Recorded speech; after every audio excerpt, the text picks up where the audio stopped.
Tuesday at 8 on UPN 13. I'm Dick Dietrich. Tonight on Nightstand, life after death. Is it the fire and hell of brimstone, or is it a Malibu jacuzzi party?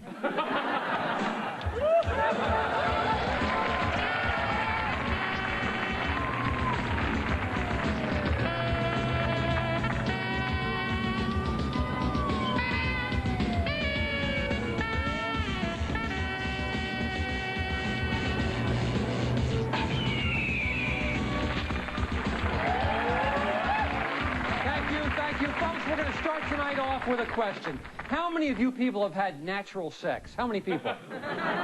Okay, here's another question. How many of you have had unnatural sex? How many? Okay. This row particularly. Okay, here's the big one. How many of you have had supernatural sex? Wow. Quite a few, surprisingly. Well, our first guest claims to get plenty of supernatural sex. Why? Because her boyfriend is a ghost. Now, we won't use her real name. Instead, we're just going to call her, we'll call her Mandy. That is my real name. Mandy's your real name? I've never done that before. You talk about ESPN. Whoa. Anyway, Mandy, tell us, what exactly is supernatural sex? It's exactly what it sounds like. It's dating somebody who's dead. You mean like Larry King? Forgive me, Larry. I'll see you Tuesday. So, tell us more about this supernatural sex. What happened the first time? Dick, it was a late night, and I was sleeping soundly, and all of a sudden there was this gust of wind and a foul odor. You know, if you shake the sheets, that odor will go away. No, it was the ghost. Oh, yes, of course. So anyway, you're asleep and this presence comes into your room, and then what happened? Well, then, before I know it, I have lost total control over my body. I'm thrown flat on my back. I throw my legs straight up in the air. And then... Wait 1 second. Well, I'm sorry. Can you hold that position? The ghost comes into your room, throws your legs up in the air, and then takes advantage of you like that. Okay, I'm just trying to get a picture. Okay, then what happens? Okay, continue. Well, then I feel this pressure on me, this massive energy force, and then before I know it, it's all over. Typical ghost. So then what happens? Then there was another foul odor, and then he left. Another foul odor, and he left. I think I was in a fraternity with this guy. Okay, so now as I understand it, this spirit has continued to come back, is that right? Oh yeah, many times, over the last 6 months, actually. 6 months. I gotta tell you, though, Mandy, the ghost, 6 months, I just don't see it. Well, nobody does, Dirk. And that's why I set up a camera in my bedroom one night to show what happened, so people would have to take me seriously. Oh, that's right, and we've got that sex video of yours right now. Yeah. Okay, let's run that video right now for everybody. Let's see. There's the monitor. Okay, so this is obviously before the ghost arrived. No, actually, we're having sex at this point. But you're just lying there. I'm Jewish.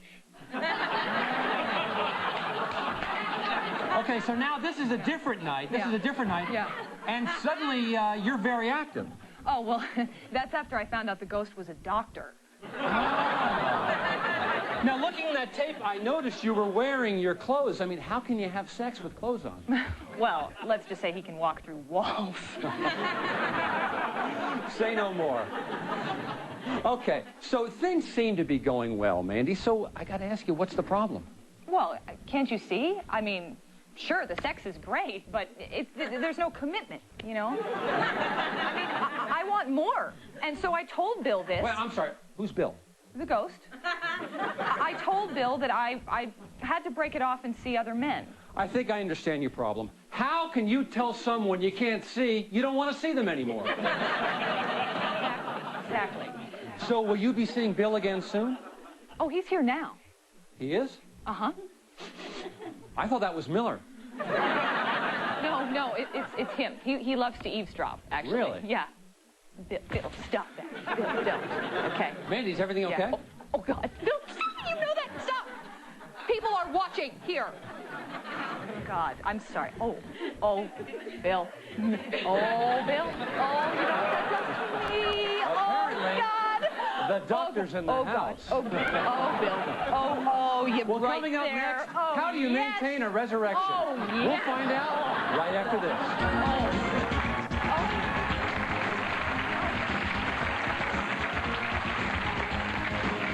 Do your parents do drugs? Would you like to expose them on national TV? If so, give us a call at 1-800-GO-DICKIE. The show is brought to you by Prescription Strength Desonex.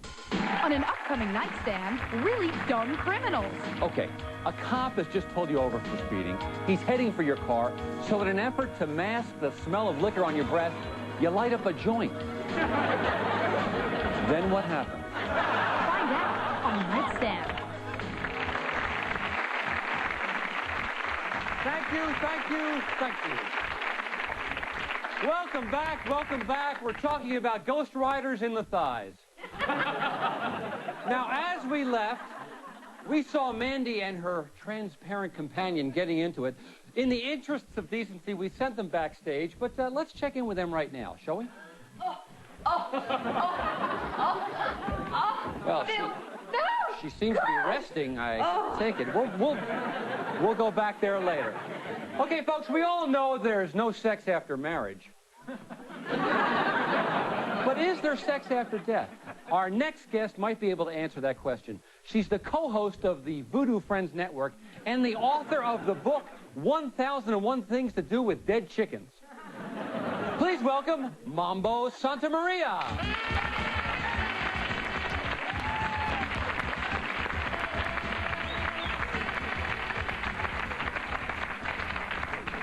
Mama, welcome to the show. This voodoo thing, you're an expert. Let me ask you this. What we just saw with Mandy and her companion, is this a common occurrence? Oh, absolutely, Dick. Many of the people be having a sexual relations with the ghosts. Really? And do any of these people ever come to you to get rid of these ghosts? No. Would you? Touche, Mambo, touche. Now, you are one of the top witch doctors or conjurers in the voodoo industry. So I want to ask you, Mambo, how do you do that voodoo that you do so well? That is very funny, Dick. I haven't heard that one before. No. I make the powders and the potions to cure every human need and desire.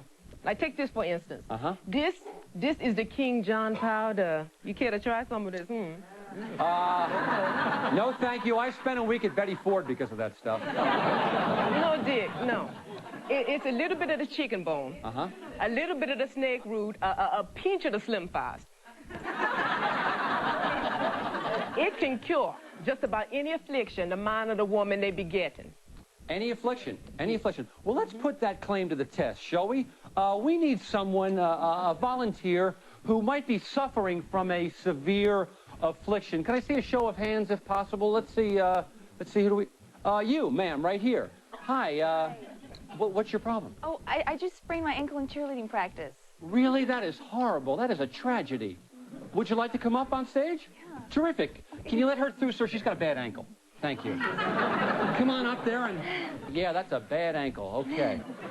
Well, welcome. And what's your name? Heather. Heather. And you're a cheerleader. Yes, at the University of Southern California, where I'm majoring in dyslexic studies. Oh. Go CSU! Bob Moon Fist! Oh, wow. That's terrible. So you're ready to take one of Mambo's concoctions. Yeah, I'm ready to try anything now. This ankle has hurt me for almost a day. Oh, wow. So, Mambo, she needs some help stat. This will fix you up then. Drink it, it'll fix you up good.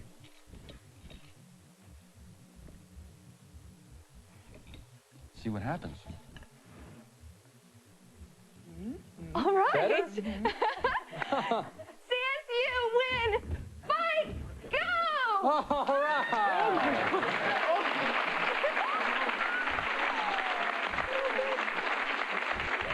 Heather, can you hold that position?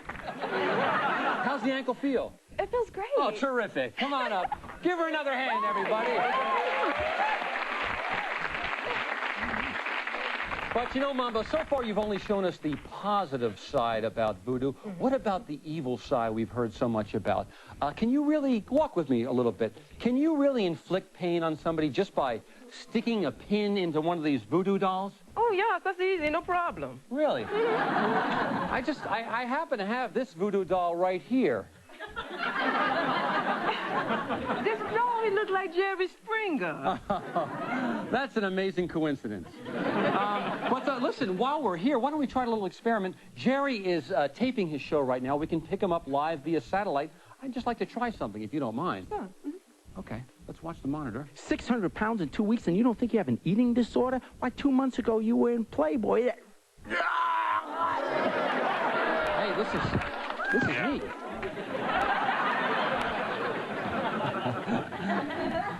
Folks, is there really sex after death? When we come back, we're going to take somebody's life and find out. Don't worry, it won't be me.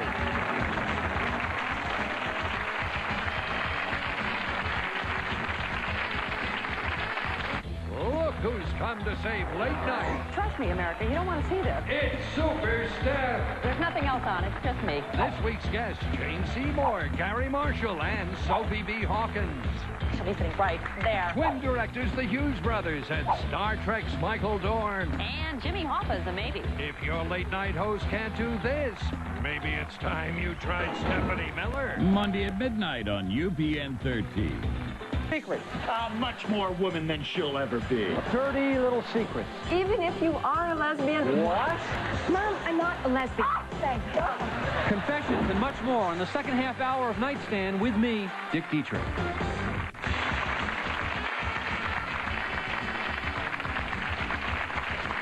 Welcome back, welcome back. We're dealing with the supernatural, and before moving on, let's once again check in on Mandy and Bill.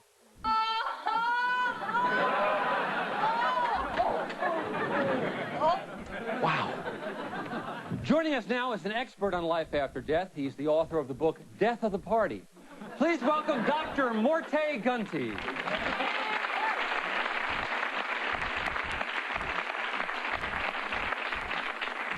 Doc, what's with you in this death thing? It's kind of creepy. Well, Dick, death is the ultimate life adventure.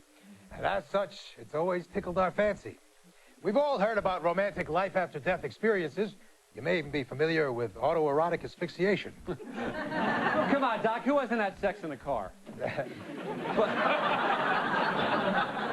But let's get back to this death thing. I mean, is it really a downer? It's like I was telling the guys at the convention the other day. Why did the man step in front of the bus? Why? To get to the other side.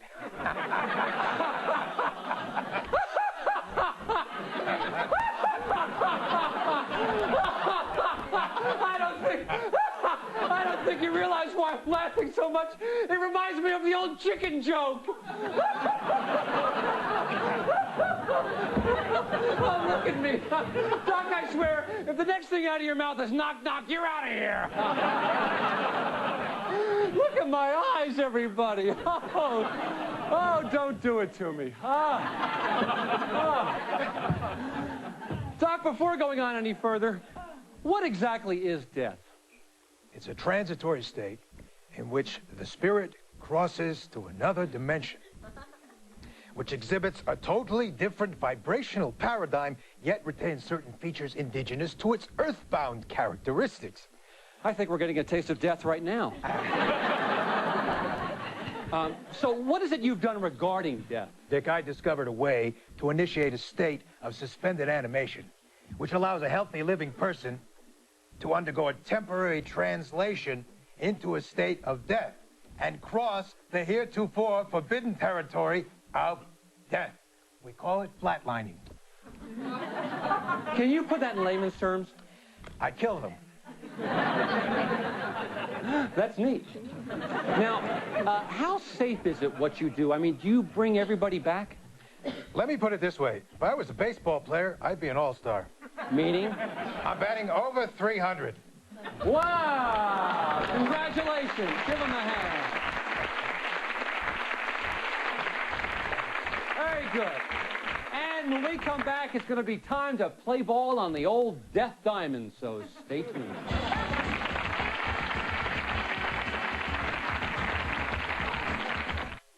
On an upcoming nightstand, Dick looks at unlikely bigots. Okay, the question on the floor, perhaps the question of the decade.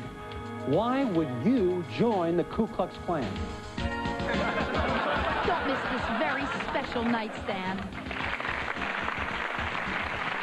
Thank you.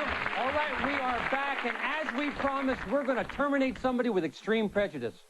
And that time is almost here. But first, let's check in with Mandy, who's in our green room, doing the wild thing with a dead thing. Well, it looks like the rigors of mortis have set in. So while she's collecting her thoughts, we'll give her a chance to spruce up and go back to her a little later. Okay, folks, right now, I need a volunteer, somebody to help out the good doctor. Who doesn't have anything to live for? Miller, put your hand down. Hey, Heather? Hi. Do you like to travel? Sure. Then come on up here. Okay. Excuse us, sir. All right.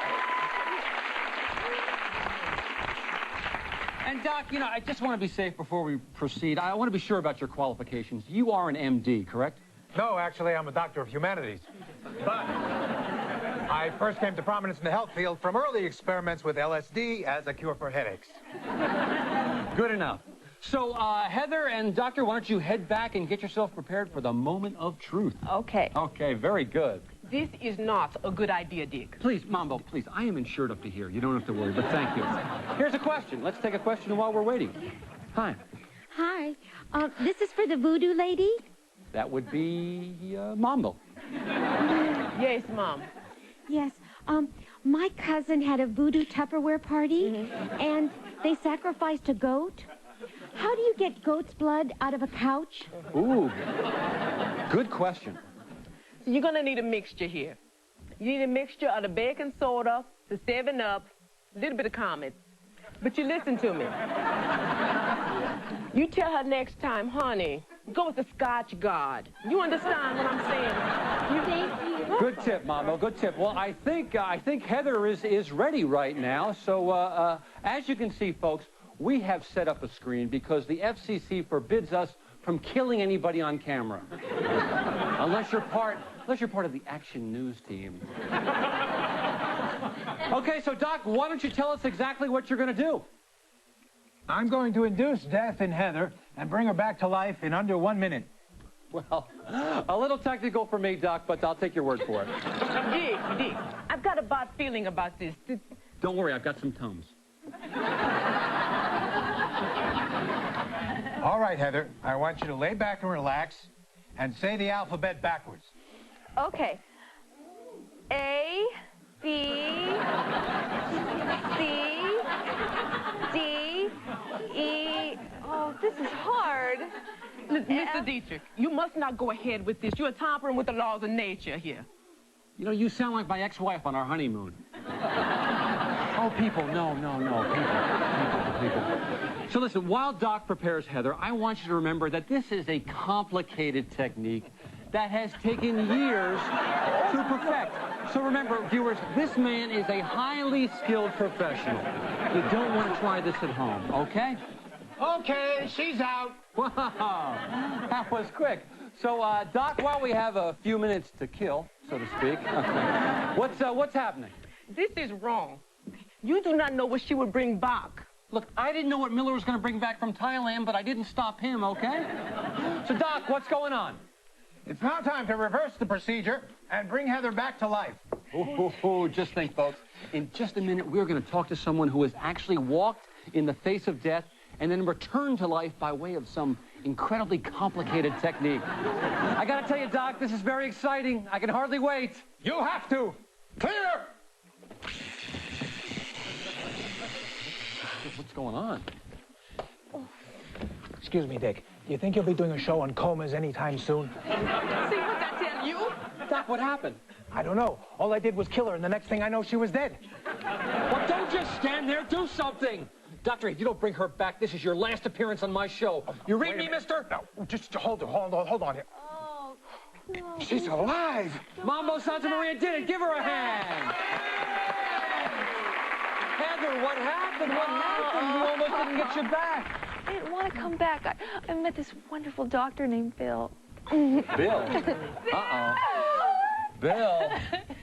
Jake, Bill left me for some dumb cheerleader who can't even say the alphabet. I know how you feel. My entire batting average as a doctor almost dropped below 300. You're a doctor? Well, people tell me I have a lot of patience. Doctor, you kill me. Okay. But let's go to dinner first. Okay. Well, it's been quite a show tonight, folks. You know, we started out the show talking about the supernatural, and we got two couples together, and that's super. And, of course, one of my guests almost died, and I got a little panicky, and that's natural. But we also saw some great voodoo, and then there was that man in front of the bus joke, which reminded me of the chicken joke, which got me laughing so hard. I can't stop thinking about that joke. For now, I'm Dick Dietrich. Hey, nightstand isn't over yet. Here comes a whole new episode.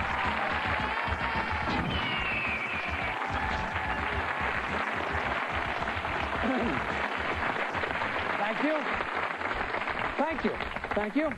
Secrets. Dirty little secrets. We all have them. In fact, before our show, we had everyone in our audience write down a little secret they've been keeping for years. So let's see. We've got a cross-dresser. We've got a shoplifter. We've got another cross-dresser. Hey, we've got a Nazi. Now tenor lends his voice to the album Original Soundtracks 1, a collaboration between U2 and Brian Eno, recorded under the pseudonym Passengers. The highlight of the disc is a duet by Luciano and Bono on a cut entitled Miss Sarajevo. I'm Steve Van Warmer, and that's the Spin on Fox.